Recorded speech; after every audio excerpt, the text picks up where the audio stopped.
Oh, no, no. No. The worst stories come from anime games. The most vile and intolerable sins come from the heinous individuals who write the scripts of these games. Many anime games are uninspired messes and do little to make the stories we've already heard fresh and new. Why can't we get good anime game stories? I'll take your entire stock! Why even include them if they're not going to be good? Why? Why? Why? Why? Why? All that and more on Saturday Night Football.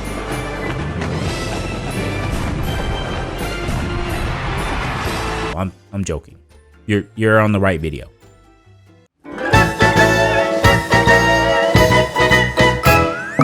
First, we must consider why is story mode even a thing. It may seem obvious to tell a story, duh.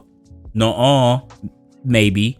From my unbiased research, I've found the answer. You may clap now. Thank you, thank you. Okay, let's put the dunce cap away and put on the glasses. Games include story modes to create a narrative to give purpose to the audience, create emotional attachment, and provide context to what you are playing. However, it isn't necessary when the game isn't made for story and the focus of the game is on the gameplay and less on adventure and exploration. Long story short, games create a narrative to give the audience stock in the game. How invested would we be in a game if we didn't get a chance to learn about the character's backstory, the reason they're on this journey, the obstacles they will face, or the friends they have or don't have anymore? The unfortunate part is that not all games require story mode, hence anime games. I'm just going to say this up front, don't hate me for it. Anime games are for fans of the property and not newcomers.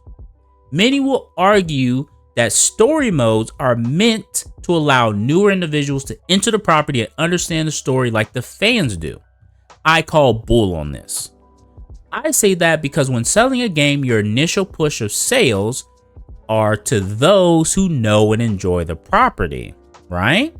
There isn't going to be a sudden influx of individuals buying a Naruto game who know nothing about it.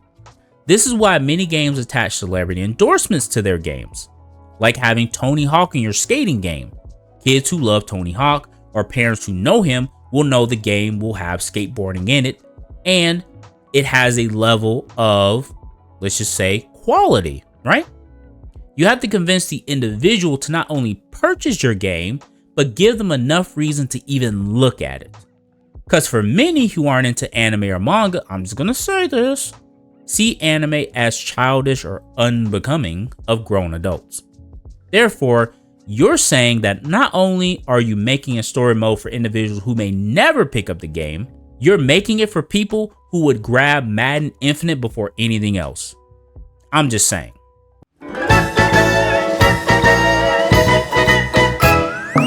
Okay, section 2, Dragon Ball RPG versus fighting game.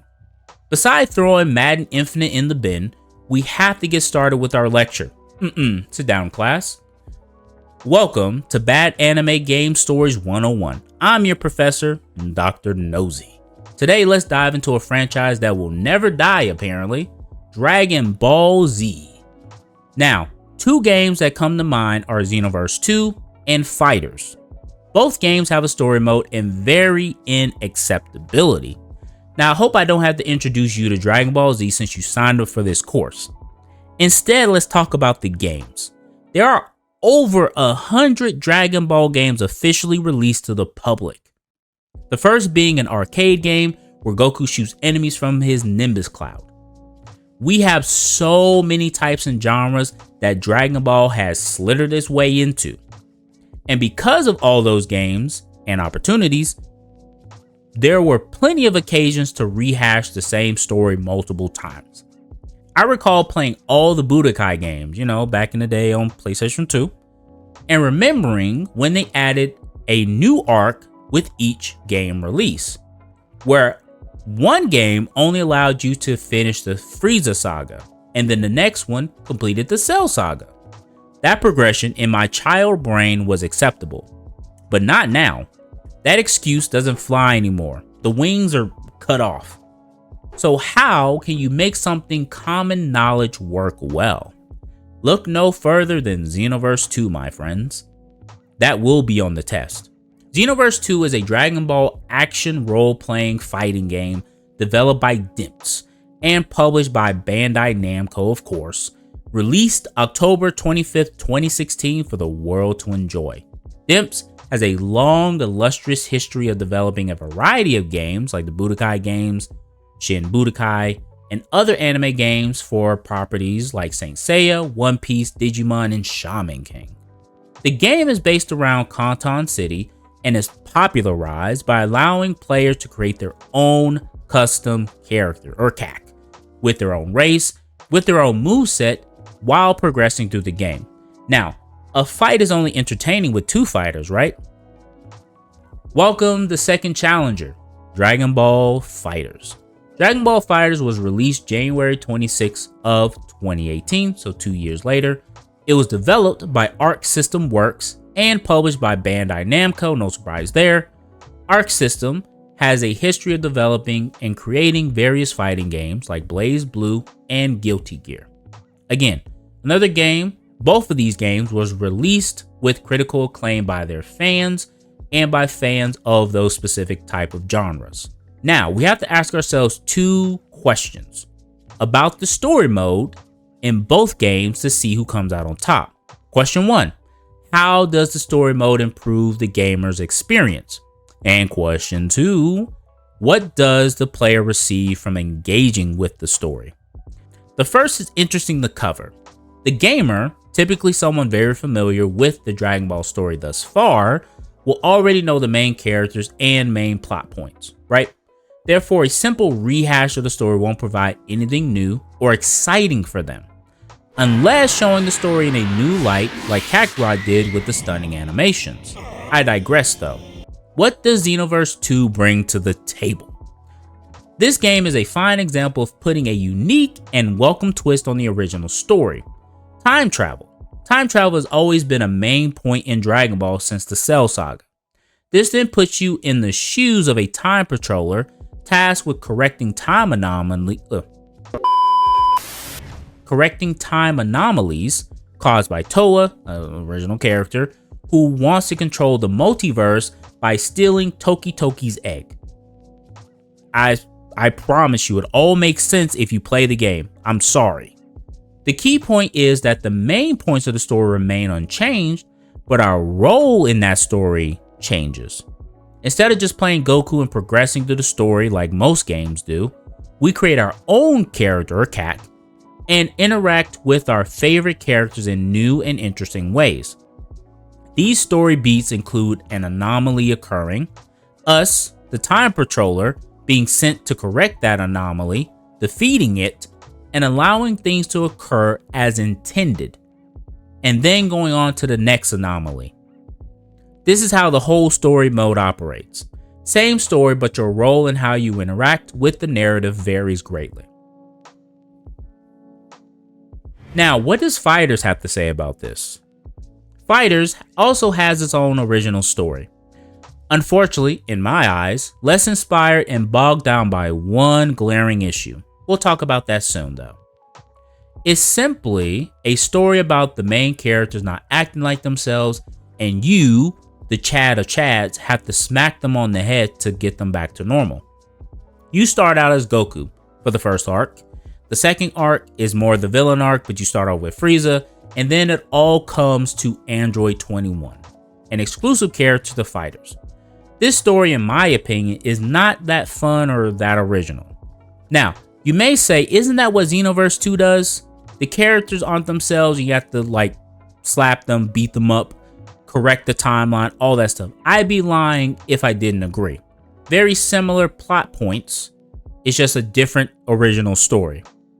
However, the second question will immediately set these two things apart. Because remember, we're not talking about the story just on its own, we're talking about the story mode. Who knows the second question? You there. The silent type, eh? Okay. You failed this class. Moving on, the second question was, what does the player receive from engaging with the story? For Xenoverse 2, the story is the only way to progress and unlock parallel quests. These quests are instrumental in your growth and abilities. Playing through the story allows you for time to practice mechanics and gain XP. However, parallel quests give you the chance to unlock important mechanics, moves, and items to further strengthen your character. In Xenoverse 2, what entices players is your ability to create a custom character. One you can add whatever available moves, clothing, accessories, souls, and weapons to.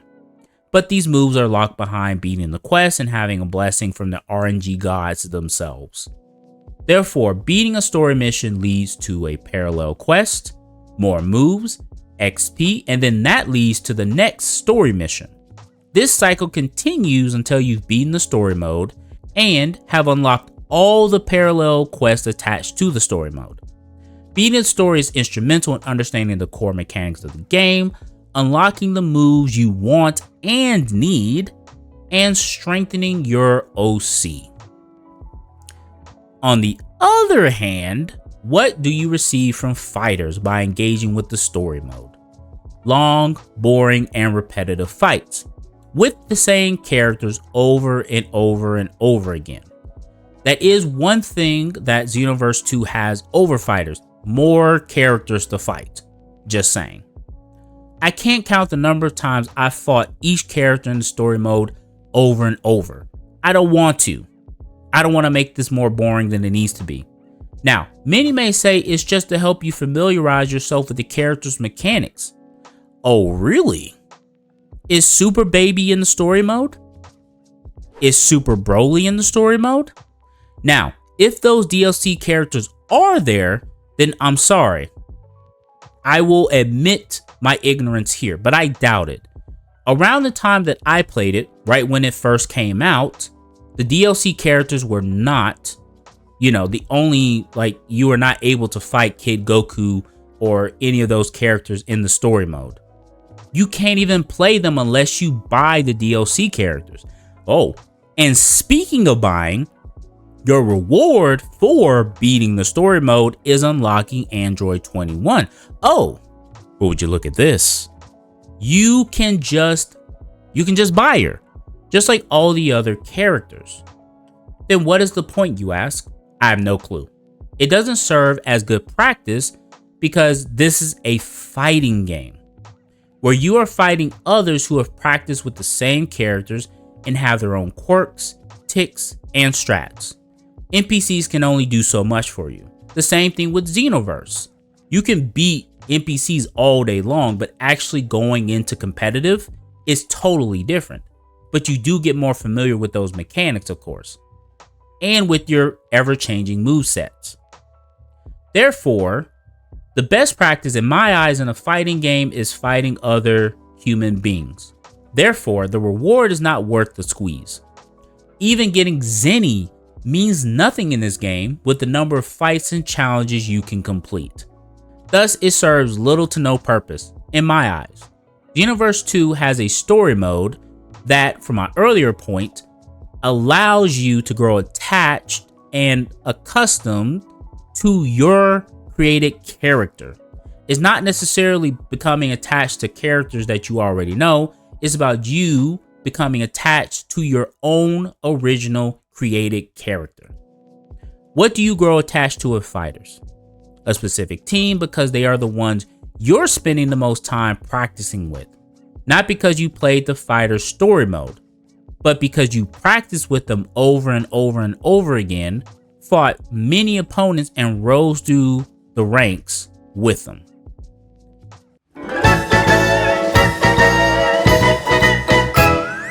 What is the solution? Don't play the story mode unless it serves a purpose. No, seriously. How many people have played the Fighterz story mode to only be disappointed at the end of it, knowing full well that you could just pay to play Android 21?